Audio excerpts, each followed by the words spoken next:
வணக்கம். மாரியப்பன் வானிலை அறிக்கை 2025 நவம்பர் மாதம் 10ஆம் தேதி திங்கட்கிழமை வானிலை அறிக்கை. வானிலை அமைப்பு: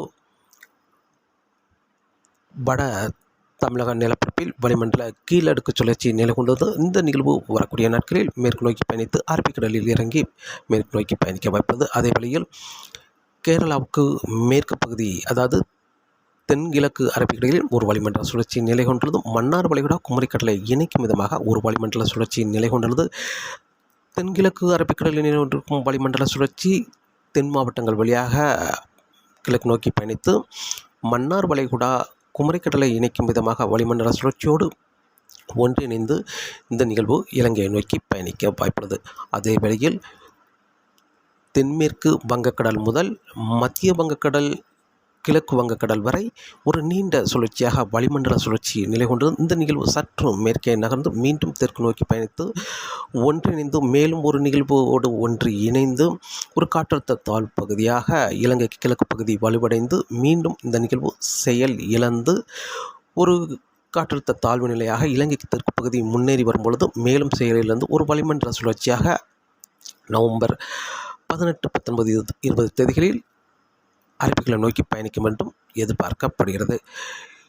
இதன் காரணமாக வருகிற நாட்களில் தமிழகத்தில் படிப்படியாக மழைப்பொழிவு அதிகரிக்க வாய்ப்புள்ளது. வரும் நாட்கள் இமயமலையிலிருந்து காற்று, ஒரு குளிரான காற்று வர இருக்கிறது. இப்போது தென்சீன கடலில் ஒரு தீவிர புயல் நிலை கொண்டுள்ளது. இந்த நிகழ்வு கரையை கடந்து செயலிழந்த பிறகு தென்சீன கடலிலிருந்து வெப்பநீராவி காற்று வங்கக்கடலுக்கு வரும். இதன் காரணமாக வருகிற நாட்களில் நவம்பர் 18ஆம் தேதிக்கு பிறகு வரும் நிகழ்வு தீவிரமடையும் என்றும் எதிர்பார்க்கப்படுகிறது. அதற்கு முன்னதாக பெரிய அளவில் வங்கக்கடலில் இருக்கும் நிகழ்வு தீவிரமடைய வாய்ப்பில்லை. தமிழகத்திலும் வரும் நாட்கள் படிப்படியாக மழைப்பொழிவு அதிகரிக்க வாய்ப்புள்ளது. இன்று நவம்பர் மாதம் 10ஆம் தேதி திங்கட்கிழமை பொறுத்தவரை தமிழகத்தில் அதிகாலை நேரங்களில் எங்கும் பெரிய அளவில் மழை கிடைக்க வாய்ப்பில்லை. இன்று மாலை, இரவு, நள்ளிரவு நேரங்களில் ஒரு பரவலான மழைப்பொழிவு ஆங்கங்கே கிடைக்க வாய்ப்புள்ளது. இன்று கன்னியாகுமரி, திருநெல்வேலி, தென்காசி, தூத்துக்குடி, விருதுநகர், மதுரை இந்த இடங்களுக்கெல்லாம் இன்று ஒரு பரவலான மழைப்பொழிவாக கிடைக்க வாய்ப்புள்ளது. ஆங்கங்கே ஒரு சில இடங்களில் கனமழையாகவும் கிடைக்க வாய்ப்புள்ளது. அதே வேளையில் இன்று நள்ளிரவு நேரங்களில் திருச்சி மேற்கு பகுதி, மேலும் கோயம்புத்தூர் தெற்கு பகுதி, கிழக்கு பகுதி ஓரிரு இடங்களில் லேசான மிதமான மழை கிடைக்க வாய்ப்புள்ளது. திருப்பூர், ஈரோடு இந்த இடங்களுக்கும் லேசான மிதமான மழை கிடைக்க வாய்ப்புள்ளது. வால்பாறை, மேலும் நீலகிரி இந்த இடங்களுக்கும் லேசான மிதமான மழை கிடைக்க வாய்ப்புள்ளது. அதே வேளையில் மதிய நேரங்களில் பெரும்பாலும் சென்னை, திருவள்ளூர், விழுப்புரம், புதுச்சேரி, கடலூர், மதுராந்தகம் இந்த இடங்களில் ஓரிரு இடங்களில் லேசான மிதமான மழை கிடைக்க வாய்ப்புள்ளது மதிய நேரங்களில். மேலும் இன்று நள்ளிரவு நேரங்களில் ராமநாதபுரம், புதுக்கோட்டை, சிவகங்கை, மதுரை இந்த இடங்களுக்கும் மிதமான சற்று கனமழையாகவே கிடைக்க வாய்ப்புள்ளது. அதேபோல் டெல்டா மாவட்டங்களுக்கும் ஓரிரு இடங்கள் இன்று நள்ளிரவு நேரங்கள் அல்லது அதிகாலை நேரங்கள் லேசான மழைப்பொழிவு கிடைக்க வாய்ப்புள்ளது. இன்று நவம்பர் மாதம் 10ஆம் தேதியை பொறுத்தவரை திருச்சிக்கு தெற்குள்ள மாவட்டங்கள், மேலும் திருச்சிக்கு மேற்குள்ள கோயம்புத்தூர் சுற்றியுள்ள இடங்களில் ஓரிரு இடங்கள், மேலும் சென்னை சுற்றியுள்ள கடல் ஓரங்களில் ஒரு சில இடங்கள் இன்று மழை கிடைக்க வாய்ப்புள்ளது. நாளை நவம்பர் 11ஆம் தேதி பரவலான மழைப்பொழிவாக கிடைக்க வாய்ப்புள்ளது. தென் மாவட்டங்கள் முழுவதுமே பரவலான மழைப்பொழிவாக கிடைக்க வாய்ப்புள்ளது. அதே வேளையில் நாளை சென்னை சுற்றியுள்ள மாவட்டங்களுக்கும் லேசான மிதமான மழையாக கிடைக்க வாய்ப்புள்ளது. சென்னை, திருவள்ளூர், செங்கல்பட்டு, விழுப்புரம், வேலூர், காஞ்சிபுரம், திருப்பத்தூர் இந்த இடங்களுக்கெல்லாம் லேசான மிதமான மழையாக கிடைக்க வாய்ப்புள்ளது. தருமபுரி, கிருஷ்ணகிரி கிழக்கு பகுதியில் லேசான மழைப்பொழிவு கிடைக்க வாய்ப்புள்ளது. அதேவேளை டெல்டா மாவட்டங்கள் முழுவதுமே லேசான மிதமான மழை. மேலும் மத்திய மாவட்டங்கள் பெரும்பாலும் அரியலூர், பெரம்பலூர், கரூர், கிழக்கு பகுதி, நாமக்கல், திருச்சி இந்த இடங்களுக்கெல்லாம் லேசான மிதமான மழை கிடைக்க வாய்ப்புள்ளது. மேலும் கோயம்புத்தூர் சுற்றியுள்ள மாவட்டங்களுக்கும் ஒரு சில இடங்களில் மழை கிடைக்க வாய்ப்புள்ளது. அதே வேளையில் தென் மாவட்டங்கள் முழுவதுமே பரவலான மழைப்பொழிவாக கிடைக்க வாய்ப்புள்ளது. நாளை நவம்பர் 11ஆம் தேதி கோயம்புத்தூர் மாவட்டத்தை பொறுத்தவரை பெரும் கோயம்புத்தூர், நீலகிரி, மேலும் திருப்பூர் இந்த இடங்களுக்கெல்லாம் மழை கிடைக்க வாய்ப்புள்ளது. திருப்பூர் மாவட்டத்தை பொறுத்தவரை பெரும்பாலும் தெற்கு பகுதி மழை கிடைக்கும்.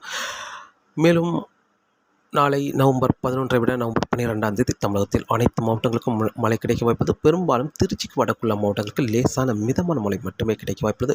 கனமழை என்பது கோயம்புத்தூர், நீலகிரி, மேலும் தேனி, திண்டுக்கல் மேற்கு பகுதி, தென்காசி, தூத்துக்குடி, விருதுநகர், மதுரை, மேலும் கன்னியாகுமரி இந்த இடங்களுக்கும், திருநெல்வேலி இந்த இடங்களுக்கு மட்டுமே பரவலாக கனமழையாக கிடைக்கும் வாய்ப்பு. நவம்பர் 12ஆம் தேதி தமிழகத்தில் அனைத்து மாவட்டங்களுக்கும் மழை கிடைக்கும். ஆனால் மேற்கு தொடர்ச்சி மலை தென் மாவட்டங்களுக்கு மட்டுமே பரவலாக கனமழையாக கிடைக்கும் வாய்ப்பு. நவம்பர் 12ஆம் தேதி. நவம்பர் 13ஆம் தேதியும் லேசான மிதமான மழையாக பரவலாக மழை கிடைத்தாலும் தென் மாவட்டங்களுக்கு மிதமான முதல் சற்று கனமழையாக பரவலாக மழை கிடைக்க வாய்ப்புள்ளது. ஆனால் தமிழகத்தில் அனைத்து மாவட்டங்களுக்கும் மழை கிடைக்க வாய்ப்புள்ளது. நவம்பர் 14ஆம் தேதியும் தமிழகத்தில் அனைத்து மாவட்டங்களுக்கும் மழை கிடைக்க வாய்ப்புள்ளது. நிகழ்வு சற்று தெற்கே வந்து இலங்கை கிழக்கு பகுதி சற்று தீவிரமடையும் என்பதால் கிழக்கு காற்றை, அதாவது வடகிழக்கு காற்றை சற்று கூடுதலாக தமிழகத்தில் ஏற்றும் என்பதால் ஒரு பரவலான மழைப்பொழிவாக லேசான மிதமான மழையாக கிடைக்க வாய்ப்புள்ளது. தென் மாவட்டங்களுக்கு மட்டுமே மிதமான முதல் சற்று கனமழையாக கிடைக்க வாய்ப்புள்ளது. நவம்பர் 14ஆம் தேதி. நவம்பர் 15ஆம் தேதியை பொறுத்தவரை பெரிய அளவில் மழை கிடைக்க வாய்ப்பில்லை. கடல் ஓரங்களில் ஏதாவது ஒரு இரு இடங்களில் லேசான மழைப்பொழிவு கிடைக்க வாய்ப்புள்ளது. நவம்பர் 16ஆம் தேதி நிகழ்வு சற்று இலங்கைக்கு தெற்கு பகுதி நிலை கொண்டிருக்கும் என்பதால் தமிழகத்தில் மழைப்பொழிவு அதிகரிக்க வாய்ப்புள்ளது. நவம்பர் 16ஆம் தேதியை பொறுத்தவரை கடல் ஓரங்களில் மழை கிடைக்க வாய்ப்புள்ளது. அதே வேளையில் உள் மாவட்டங்களுக்கும் தென் மாவட்டங்களில் உள்பகுதியிலும் ஒரு இடங்களில் மழை கிடைக்க வாய்ப்புள்ளது. நவம்பர் 17ஆம் தேதி தமிழகத்தில் கடல் ஓரங்களில் அதிக நேரங்களில் மழை கிடைக்கும். வெயில் வந்த பிறகு உள் மாவட்டங்கள், மேலும் மதியத்துக்கு பிறகு மேற்கு தொடர்ச்சி மலை மாவட்டங்கள் தென் மாவட்டங்கள் என்று படிப்படியாக மழை அதிகரிக்கும். நவம்பர் 17ஆம் தேதி அனைத்து மாவட்டங்களுக்குமே மழை கிடைக்க வாய்ப்புள்ளது. நவம்பர் 18ஆம் தேதி காலை 10 மணிக்கே மழை தொடங்கிவிடும். அனைத்து மாவட்டங்களுக்கும் விட்டு விட்டு மழை இருக்கும். மாலை நேரங்களில் மழை தீவிரமாக இருக்கும். நவம்பர் 18ஆம் தேதி. நவம்பர் 19ஆம் தேதியும் இதே வானிலை. காலை 10 மணிக்கே மழை தொடங்கிவிடும். விட்டு விட்டு மழை இருக்கும். மாலை நேரங்களில் அனைத்து மாவட்டங்களுக்கும் மழை தீவிரமாக இருக்கும். தென் மாவட்டங்களுக்கு சற்று கூடுதலான மழைப்பொழிவாக இருக்க வாய்ப்புள்ளது. தமிழகத்தில் அனைத்து மாவட்டங்களுக்கும் மழை இருந்தாலும் மற்ற மாவட்டங்களை ஒப்பிடும் பொழுது தென் மாவட்டங்களுக்கு சற்று கூடுதலாக இருக்கும். ஏன்னா நிகழ்வு இலங்கைக்கு தெற்கு பகுதி நிலை கொண்டிருக்கும் என்பதால் தென் மாவட்டங்களுக்கு சற்று கூடுதலாக இருக்க வாய்ப்புள்ளது. மதுரைக்கு தெற்குள்ள மாவட்டங்களுக்கு. நவம்பர் 20ஆம் தேதியும் தமிழகத்தில் அனைத்து மாவட்டங்களுக்கும் மழை கிடைக்க வாய்ப்புள்ளது. நவம்பர் 21ஆம் தேதி பெரும்பாலும் கேரளாவில் மேற்கு தொடர்ச்சி மலைகளில் மட்டுமே மழை கிடைக்கும். நிகழ்வு வளிமண்டல சுழற்சியாக அரபிக்கடலில் சென்றடையும் அல்லது முற்றிலுமாக செயலிழக்கும் என்றும் எதிர்பார்க்கப்படுகிறது. அதே வேளையில் நிலநடுக்கோட்டுக்கு தெற்கு பகுதி ஒரு நிகழ்வு தீவிரமடையும். அதே வேளையில் நவம்பர் 19ஆம் தேதி அந்தமான் கடற்பகுதிக்கு ஒரு நிகழ்வு தென்சீன கடலிலிருந்து வரும் என்று எதிர்பார்த்த நிலையில் அந்த நிகழ்வு 18ஆம் தேதியே வரும் என்பதால் இந்த நிகழ்வு பெரும்பாலும் செயலிழக்கவே வாய்ப்புள்ளது. இலங்கைக்கு தெற்கு பகுதி நம் தமிழகத்துக்கு மழை கொடுத்து கொண்டிருக்கும் நிகழ்வு பெரும்பாலும் செயலிழக்கும் என்றும் எதிர்பார்க்கப்படுகிறது.